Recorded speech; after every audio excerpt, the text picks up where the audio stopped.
Un segundo que... Saludos, seguidores de la revista Canal News. En esta ocasión nos encontramos con un gran amigo de la revista, Marcos Pollerón, quien es presidente del Instituto de Comercio Electrónico acá en Latinoamérica, con quien vamos a estar compartiendo algunas inquietudes, un espacio que nos va a permitir aclarar sobre el panorama de este año, sobre todo con las nuevas tendencias que han salido y que están de moda y que están presentes, más bien dicho, en este mes. Marcos, bienvenido a nuestro programa. ¿Cómo está, Juan Carlos? Un gusto estar acompañándonos nuevamente y poder estar hablando de este tema tan apasionante que es el Digital Commerce y esta nueva edición del E-Commerce Day en Ecuador. Perfecto, sí, justamente comentábamos contigo que cada año pues tenemos la oportunidad de compartir este gran evento que se viene para Ecuador. Quizás luego nos das un poco de detalles, pero que sin duda pues acapara la visibilidad de muchas personas que están interesadas en participar en ese evento y que obviamente pues desean participar en él. Un poquito entrando en materia, pues un poco cuéntanos cómo ves para este año los desafíos, las oportunidades y las tendencias en lo que es en este tema de industria digital y de comercio electrónico, Marcos. Bueno, venimos de una pandemia que ha modificado, ha creado una CDC al cuadrado, ¿no? Es un antes, un durante y un después del COVID-19, donde la hiperaceleración que nos trajo la pandemia ha generado sus frutos en un impacto muy fuerte en lo que es la cadena de valor al consumidor final.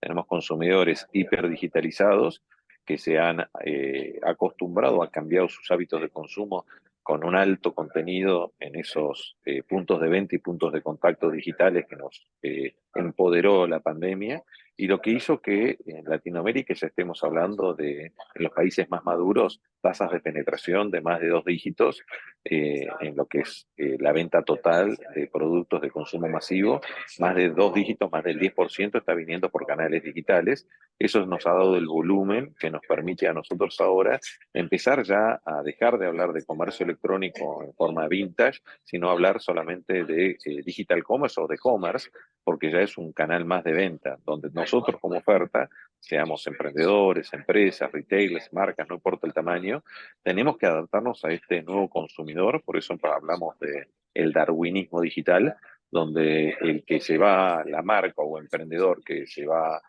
a sobrevivir o supervivir a esta nueva era, va a ser aquel que se adapte al consumidor.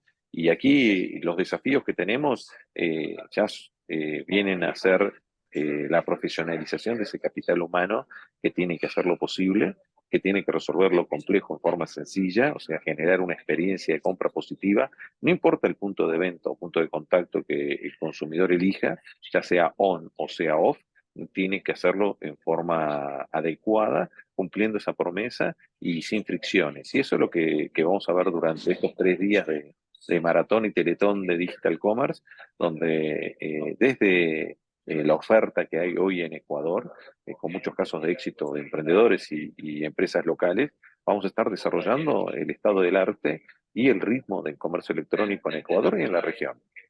Justamente hablando de este tema, Marcos, cada vez las empresas y las organizaciones van catalogándose de acuerdo a su core de negocio y obviamente cada segmento tiene su propia estrategia o su propio tema interno, ¿cierto? En tu consideración, ¿cuáles serían esas categorías de e-commerce que más se están vendiendo actualmente en la región y en nuestro país como como Bueno, nuevos hábitos de consumo online, ¿no es cierto? tenés las categorías tradicionales, que van desde el turismo, o sea, todo lo que es turismo, pasajes y paquetes turísticos, eso es una categoría tradicional que ha crecido mucho. Esa es una categoría que ya en muchos de los principales jugadores, más del 50% se vende a través de canales digitales. Después tenés categorías tradicionales como home and deco, retail, electro, todo lo que es moda, indumentaria y accesorios. Son categorías ya tradicionales que en muchos países de los maduros, cuando hablamos de países maduros en Latinoamérica, estamos hablando de Brasil, de Argentina, México, Colombia, Chile y Perú, que se ha incorporado estos ecosistemas maduros, ya son tasas superiores al 20% y van a cerrar este año con tasas del 30% de penetración, donde ya el nivel de decisión de compra que se toma a través de canales digitales es muy importante y eso hay que tenerlo en cuenta, principalmente considerando que hoy ya el ecosistema viene acompañando. Después vienen las categorías no tradicionales, que son las nuevas, que fueron aceleradas por la pandemia, principalmente todo lo que es de consumo masivo recurrente, llámese supermercadismo, llámese todo lo que es cuidados personales, farma, que son las compras recurrentes que venimos a incorporar por un tema de cambio de hábito. Nos dimos cuenta que durante las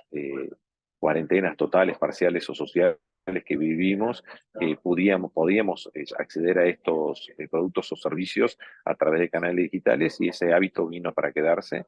Y algo que aceleró todo esto fue el uso de las super apps, ¿no? Y el uso de estos dispositivos que se transformaron en una extensión de nuestros cuerpos y hoy a través de WhatsApp o a través de lo que es el social selling, con el live shopping de por medio, hemos incorporado otras formas de consumir que por ahí muchos de nosotros que nos están viendo, que nos están escuchando, dicen, pero yo no hago comercio electrónico, pero sí lo hacen a través de WhatsApp o a través de redes sociales. Y eso también es hoy, ese social selling es parte de estas tendencias que vinieron para quedarse, que son estos desafíos que uno tiene que empezar a trabajar porque hubo una humanización del proceso de compra a través de canales digitales utilizando estas herramientas y recursos y vinieron para quedarse. Tengamos en cuenta que hoy tenemos un país en el mundo, que es China, que más del 50% de lo que se vende a consumidor final se vende por canales digitales en China.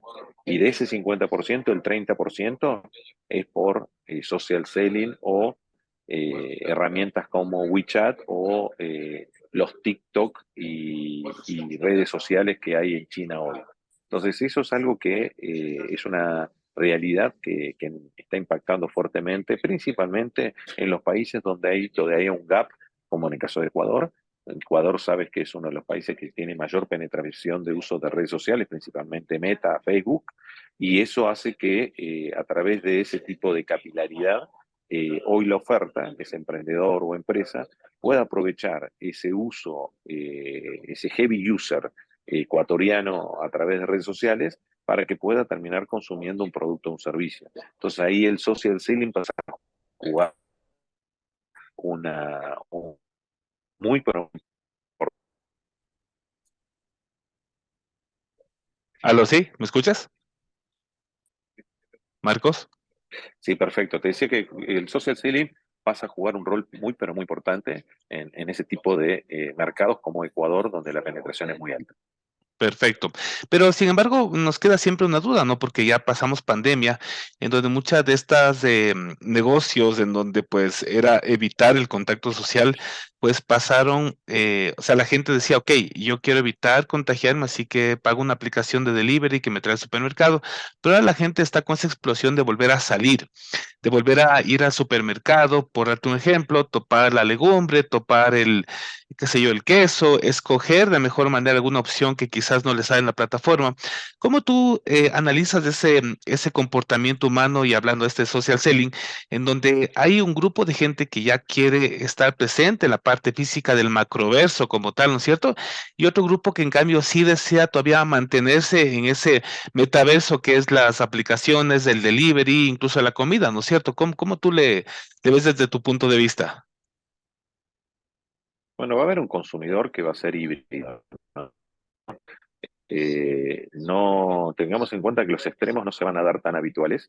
Solamente en Latinoamérica tenemos un 3% de que el consumidor utiliza, de consumidores que utilizan solamente canales digitales o mayoritariamente canales digitales que canales tradicionales.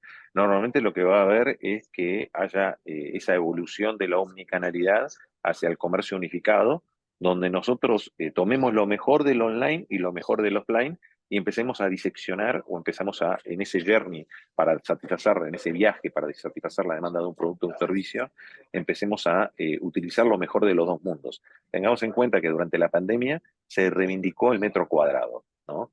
¿Esto qué quiere decir? Que el online necesita más al offline que el offline al online. Parece un trabalengua, pero básicamente lo que sucede es que eh, hay que, cuando el producto es físico y son átomos, lo tenemos que entregar. Y ahí la última milla, el delivery, el fulfillment, todo el proceso de entrega del producto pasa a ser un proceso muy importante. Por eso el comercio colaborativo, en los 4 momentos del journey, del viaje que tiene la oferta para llegar a la demanda y la demanda para llegar a la oferta, que son la búsqueda, el pago, el delivery y la entrega, ya sea propia o de terceras, ya sea que tenga mi centro de distribución propio o de terceros, que tenga mi local propio o de terceros, o que utilice la última milla propio o de terceros, una super app o cualquier cosa, y así en las cuatro momentos voy a empezar a tener más esos modelos de colaboración en donde el ecosistema va a estar apoyando mucho a ese emprendedor o esa empresa, ya sea pequeña, mediana o grande, retail o marca, para poder llegar al consumidor final y poder resolver esos temas complejos en forma sencilla. Entonces lo que va a suceder es un modelo híbrido. El canal digital va a soportar o va a apoyar al canal físico, pero cada vez más la decisión de compra de un producto o un servicio se va a tomar por canales digitales, ya sea porque son un dispositivo móvil o porque el día de mañana sea una aplicación que tenga o una interfase que tenga realidad aumentada o inteligencia artificial con reconocimiento de voz. Tengamos en cuenta que este dispositivo, que es un iPhone, va a dejar de existir o va a dejar de fabricarse en el 2030 y que va a ser reemplazado por algún tipo de dispositivo que va a ser una gafa o algo parecido con realidad aumentada y reconocimiento de voz con inteligencia artificial. Todo eso potenciado por 5G.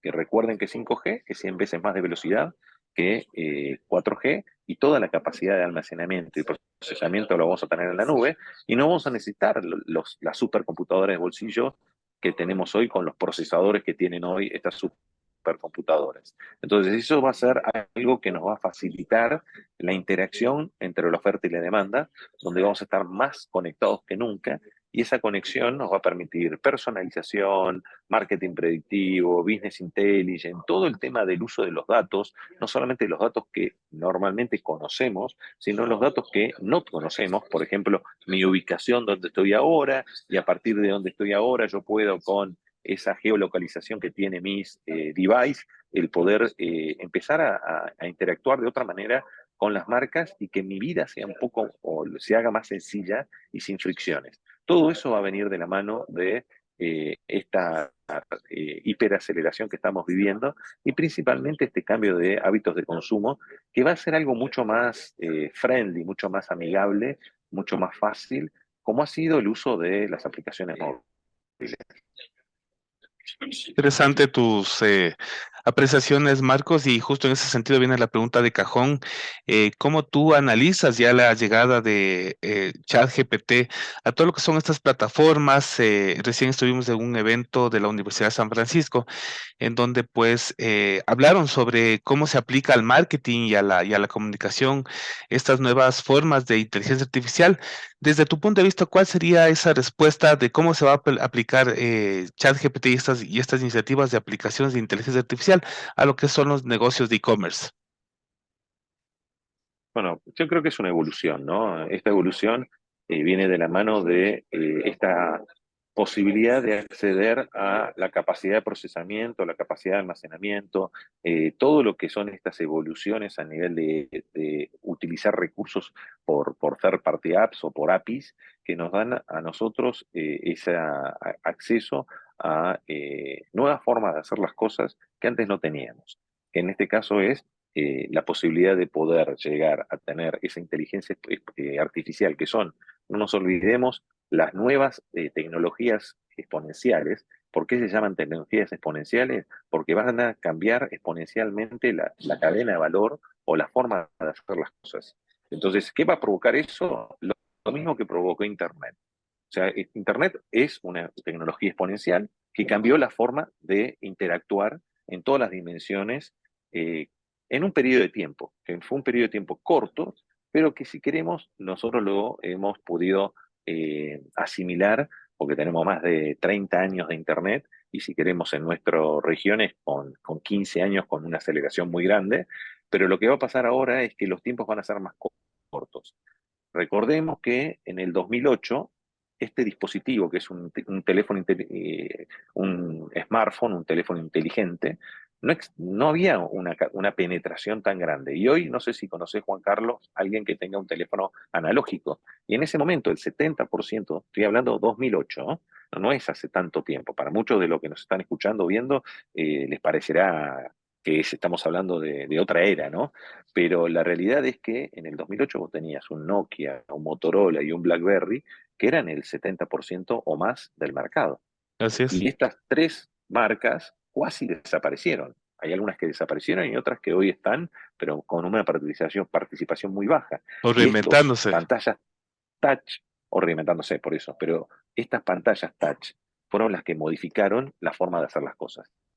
Creo que de la misma manera que tuvimos un impacto muy grande con los dispositivos móviles y las pantallas touch, vamos a tenerlo de la misma manera, pero más rápido, con lo que es inteligencia artificial aplicada. Porque no nos olvidemos que todavía la inteligencia artificial estamos viendo la punta de la punta de la punta del iceberg. Todavía falta muchísimo para desarrollar en lo que es su uso práctico. Y es lo mismo que está pasando, sin irnos más lejos, con todo lo que es el metaverso, ¿no? O sea, recordemos que el año pasado, con toda la movida de Meta, y con su cambio de nombre, Facebook a Meta y todo lo que el ruido que se hizo, empezamos a hablar de metaverso como una evolución, pero básicamente es la Web 3, ¿no? La Web 3 es lo que nos está trayendo la realidad aumentada, la realidad virtual, las experiencias inmersivas, todo lo que es blockchain como tecnología que cambie la forma de hacer las cosas, pero todavía lo que tenemos que encontrar es la aplicación práctica. Ejemplo, el uso de los QRs. O sea, el QR es algo que se ha popularizado y se ha familiarizado y se ha empoderado el consumidor final durante la pandemia. Y es algo que va a traer una nueva forma de hacer las cosas, que ha Es tan facilitado importante que viene a muchísimo. ser el camino entre la unión entre justamente la parte física con la parte digital, ¿no? El QR. Exacto, pero ahí está un ejemplo de cómo a través del QR nosotros, por ejemplo, digitalizamos la tienda física. Si vas hoy a cualquier restaurante, ya casi ningún restaurante tiene un menú, tiene el QR donde vos podés acceder al menú. Y así podés acceder a valor agregado de cómo digitalizar la tienda física, de cómo autogestionarte o mejorar la atención al cliente. Yo siempre digo que la mejor atención al cliente es la autogestión del cliente a través de WhatsApp, de cómo llevar la tienda al cliente y cómo traer el cliente a la tienda a través del e-shopping. Entonces encontrás muchas formas de aplicación práctica de cómo generar que a través de realidad aumentada uno pueda probar los productos en la casa, y hoy lo tenés como algo mucho más habitual y la gente lo usa. ¿Por qué? Porque lo tiene embebido en su smartphone. Y esto va a pasar que cuando empecemos a encontrar más usos prácticos de la inteligencia artificial aplicados al día a día, donde volvamos hay un tema muy importante que es eliminar las fricciones. Porque lo que tenemos que hacer nosotros, por el lado de la oferta, es resolver temas muy complejos en forma sencilla. Y para que todos me entiendan y lo vivamos. ¿Qué hizo este smartphone? ¿Qué hizo las aplicaciones? Yo con un touch y con un solo dedo haciendo 2 o 3 touch, termino comprando un producto y me llega a los 20, 30 minutos a mi casa.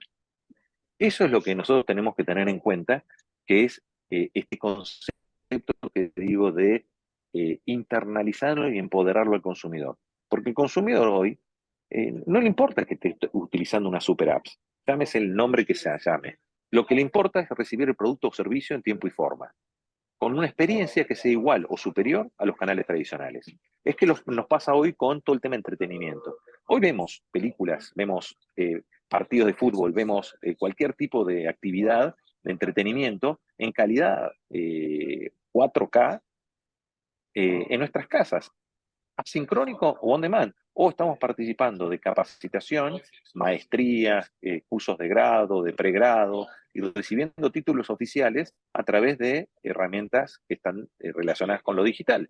Y eso ha sido algo que nos ha impactado en todas nuestras dimensiones y podemos pagar con solamente hacer un touch o acercar nuestro smartphone a un terminal que tenga contactless. Esas cosas hoy ya son casi habituales y a muchos consumidores que a todos los que nos están escuchando y viendo, les resulta casi normal hacerlo, no les resulta algo difícil, no tiene fricciones. Bueno, eso es lo que tenemos que lograr a nivel de la aplicación práctica de inteligencia artificial en el uso. Ahora te cambio la ecuación, Juan Carlos. Imagínate, cuando tengamos 5G, tengamos 100 veces más de velocidad y estos devices no sean más una pantalla touch, sino sean un device con reconocimiento de voz, aplicando inteligencia artificial y tengamos una interfase de realidad aumentada cuando necesitemos un soporte gráfico, imagínate todo lo que podemos hacer. Ya el comando no va a ser un comando touch, porque antes era, recuerden que era un comando clic, porque vos sos Juan Carlos como yo, de la época del mouse. ¿Ah? Y ese mouse, hoy no sé cuántas veces, si seguís usando mouse, o si usamos un teclado es porque somos todavía vintage, porque la realidad es que casi todo el mundo utiliza un smartphone y ya casi no usa una notebook o un computador personal. De la misma manera que fueron quedando en el museo de los recuerdos las computadoras de escritorio, quedaron los teléfonos analógicos, van a quedar los smartphones, vamos a encontrar otras interfaces con las cuales vamos a empezar a interactuar mientras logremos resolver las fricciones y haya oferta. Porque recuerda, Juan Carlos, que lo mismo nos pasó con lo que fue la experiencia mobile. En el 2010, 2012, 2014, las experiencias eran malas mobile, no eran buenas y por eso utilizamos más los desktop o las notebooks. Y de a poco fue migrando, y hoy más del 80-90% del tráfico es mobile. ¿Pero por qué? Porque la experiencia es buena y la oferta se terminó adaptando y resolviéndose temas complejos en forma sencilla. Lo mismo va a pasar con inteligencia artificial y con todas estas nuevas interfaces o formas de hacer las cosas, pero no nos olvidemos que detrás de cualquier pantalla, detrás de cualquier interfase, tenemos un consumidor de carne y hueso por el lado de la demanda y tenemos otra persona de carne y hueso por el lado de la oferta, ya sea un emprendedor, un retail, una marca, una pyme, pequeña, mediana y grande, que tiene que hacer las cosas posibles. Y esto es lo que vamos a estar viendo durante el e-commerce Day. Durante estas, va a ser la edición número 159 del e-commerce Day a nivel regional. Hace 17 años que venimos haciendo estos eventos que nos permiten encontrar la oferta. Es un evento de la industria, para la industria, que tiene como objetivo no solamente aumentar la cantidad y la calidad de oferta que cumpla con las buenas prácticas y genere una experiencia de compra positiva, que fue los orígenes de estos encuentros, sino también ahora profesionalizar ese capital humano que tiene que hacer las cosas posibles. Con un desafío muy grande, Juan Carlos, que es hacerlo en forma sustentable y rentable.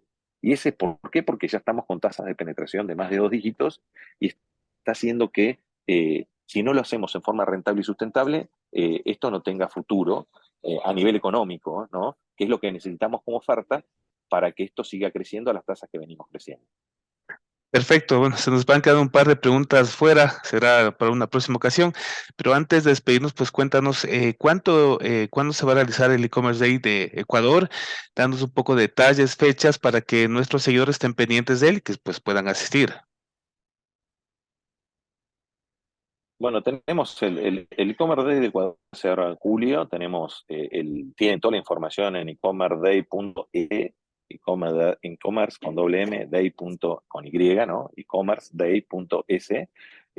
Son 3 días intensos, miércoles, jueves y viernes, y tienen la posibilidad de seguirlo online, porque se va a transmitir desde Ecuador para toda Latinoamérica y el mundo, o el día jueves participar en forma presencial.